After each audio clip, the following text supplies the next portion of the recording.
네, 알파 플러스 시간입니다. 투자의 성공은 작은 차이에서 옵니다. 종목 속에 작지만 우리가 꼭 알아야 될 알파를 한번 찾아보겠습니다. 매주 목요일 IBK 투자증권 영업부의 박근영 차장과 함께하겠습니다. 어서 오세요. 네, 안녕하십니까? 자, 우리 박 차장님이 오늘 디스플레이에 대해서 조금 한 수 말씀해 주신다는데 이 디스플레이 업황 괜찮아지고 있습니까? 사실 전방 산업으로 본다면 성장이 없는 산업이죠. 그래서 지금 두 축인 TV와 스마트폰을만 보더라도 구조적인 성장은 사실은 불가능한 상태입니다. 최근 3년간 연평균 판매량도 증가율이 TV 같은 경우는 0.1% 플러스 정도였고 스마트폰은 마이너스 0.9% 정도였기 때문에 사실상 성장이 없었죠. 그럼에도 불구하고 우리가 주목할 부분은 패러다임의 변화죠. LCD에서 OLED로의 전환도 중요한 패러다임 변화이기 때문에 아직까지는 피크아웃을 논하기는 좀 힘들고 이쪽 부분에서 성장을 좀 더 찾아볼 필요는 있겠습니다.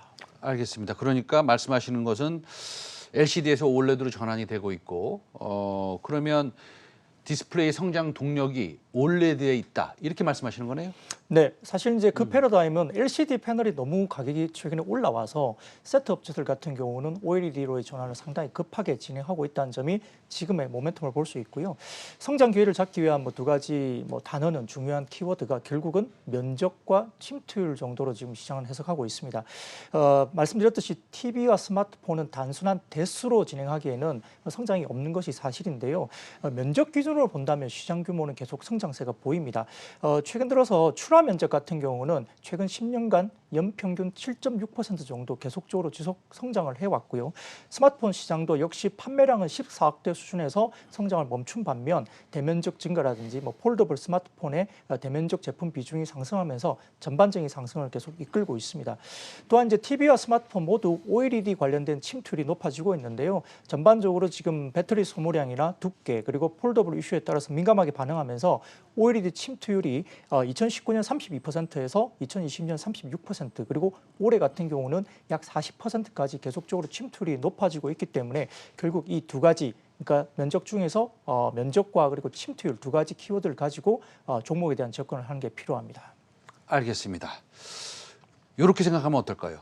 지금 우리 시청자 여러분들이 TV를 통해서 내지는 핸드폰을 통해서 최성민의 빅셰프 플러스를 시청하고 있습니다. 그렇죠? 근데 어찌 시청자 여러분들께서 지금 보시는 그 TV가 OLED TV가 아니다라고 하면 산업의 성장은 기대가 되는 것이고요.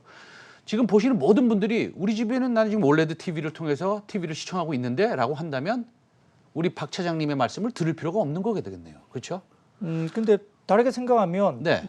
시청자분들이 50인치를 보고 계신데 네. 내일 당장 70인치, 85인치를 사신다 그러면 말은 달라질 수 있죠. 그렇죠. 예. 그리고 또 제가 강조드리고 싶은 건 뭐냐면 OLED TV를 보시는 분이 그렇게 많지 않을 겁니다. 네, 예, 지금 제가 봤을 땐 20%도 아마 안 될 거라고 봅니다. 네.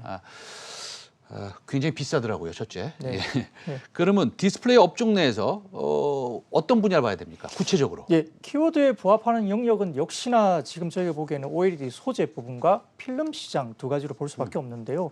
결국 이제 한국 디스플레이 수출 비중의 OLED 비중이 64%까지 증가하면서 모바일 OLED 패널 수요 면적이 작년 같은 경우는 4.7제곱킬로미터 정도였고요. 올해 같은 경우는 지금 5.7제곱킬로미터 그리고 2022년도 같은 경우는 6.2제곱킬로미터까지 확대될 겁니다. 수요 면적이 이렇게 계속적으로 확대되고 있기 때문에 결국 OLED 관련된 소재단이 좋을 수밖에 없고 삼성전자가 올해 같은 경우는 노트북과 태블릿 그리고 하반기에는 미니 LED TV를 약 30만 대 정도 수준까지 시장을 만들 것으로 보이고요.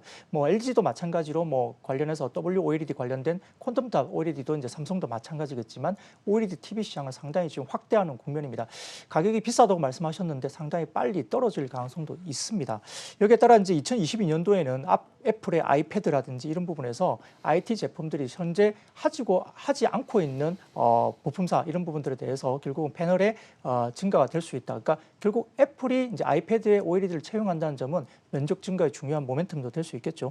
이런 부분에서 결국은 신규 수요처 확대라든지 이런 부분에서 OLED 소재와 그리고 필름 시장의 확대를 이야기할 수 있겠습니다. 우리가 또 그 차장님이 한 가지 빼먹은 게 있는 것 같습니다. 핸드폰을 통해서 시청하시는 분도 계시지만 노트북을 통해서 시청하는 분도 계십니다. 그런데 그 노트북, 지금 가지고 계신 노트북이 OLED인지 아닌지 한번 확인해 보십시오. 왜냐하면 노트북도 OLED로 바뀌지 않습니까? 네, 맞습니다. 자, 그러면은 소재 기업이 조금 탑픽이라고 얘기하셨는데 그 중에서 소재기업 좀 뭐 한 두세 개 있는 것 같아요. 네. 그 중에서의 탑픽은 어떤 겁니까? 예, 사실 뭐 관련주로 본다면 뭐 엎치락뒤치락합니다. 지금 뭐 종목으로서는 오늘 10% 가까이 오르는 덕산 네옥스가 있을 것이고요. 또는 솔루스 첨단 소재라든지 PI 첨단 소재 그리고 이녹스 첨단 소재 이 정도 네 정도 종목 정도가 아마 서로 엎치락뒤치락하면서 올라갈 가능성은 있다고 개인적으로 보고 있는데 오늘 그래도 가장 강세로서 전체적으로 지금 시장에서 가장 강하게 나타나고 있는 부분은 결국 덕산 네옥스가 뭐 강자로 특히 나서는 것 같습니다. 예, 말씀드렸듯이 이제 OLED 패널이 최근 뭐 기존의 6인치 전후의 스마트폰 중심에서 10인치대 전후의 노트북과 태블릿, PC 등 IT 기기에 채택되고 있고요. 아까 말씀드렸듯이 이제 애플도 아마 관련된 부분에서 OLED를 채택할 가능성이 높습니다. 삼성전자 퀀텀닷 QD OLED TV도 하반기에 본격 출시되기 때문에 내년부터는 기대감이 높아지는 상황이고요. 삼성 디스플레이 같은 경우도 기존의 L7과 L8 라인을 활용한 OLED 패널 전환을 이미 계획하고 있기 때문에 소재 업체의 수혜가 상당히 가시성이 높은 상황입니다. 여기에 따라 뭐 소재주의 대표주로서는 덕산 네록스가 다소 강세를 띠고 있는 상황입니다. 알겠습니다. 지금 반도체 쪽이 좀 쇼티지가 나고 있는 것 같고요. 특히나 자동차 쪽도 그렇죠. 그다음에 파운드리 쪽도 좀 그런 편입니다. 이런 그 리스크, 뭐 여러 가지 실적도 그렇고요. 그다음에 여러 가지 이제 그 공급망에 대한 리스크 이런 것들이 뭐 문제 없겠죠? 어떻습니까? 네, 실제 지금 자동차는 여전히 뭐 쇼티지의 영향이 있는 것 같고 네. 우리가 이제 스마트폰 출하를 본다면 글로벌리 1분기가 3억 5천만 대 정도가 출하가 됐는데 지금 스마트폰 2분기 출하량이 3억 1천만 대 정도 수준으로 상당히 하향 조정됐습니다.